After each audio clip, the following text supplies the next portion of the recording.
के हटे हो मजनुआ पटना में धराइल बा। अरे कहवा कहवा छापी हरदिया खूबे ऊ पिटाइल बा। अरे कहवा कहवा छापी हरदिया खूबे ऊ पिटाइल बा।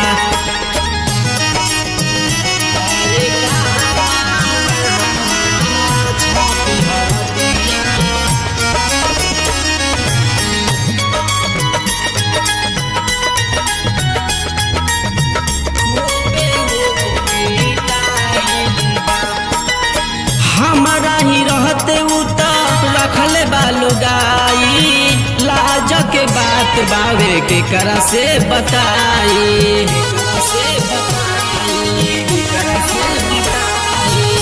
हमारा ही रहते उ तो रखले बालू गाई, लाज के बात बावे के करा से बताई।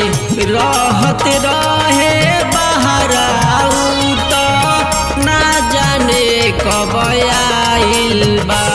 अरे कहवा कहवा छापी हरदिया खूबे ऊ पिटाइल बा। अरे कहवा कहवा छापी हरदिया खूबे ऊ पिटाइल बा।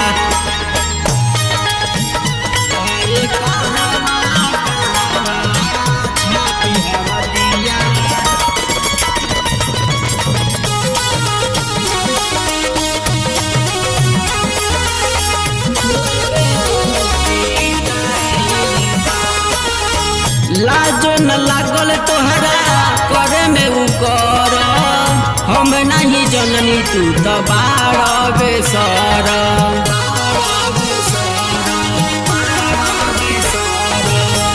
लाजो न लागल तोहरा करे में उ कर, हम नहीं जननी तू तो बाड़ बेसर।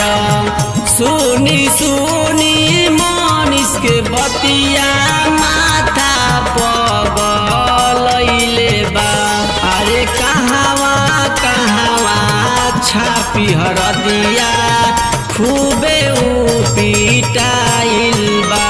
अरे कहवा कहवा छापी हरदिया खूबे ऊ पिटाइल बा।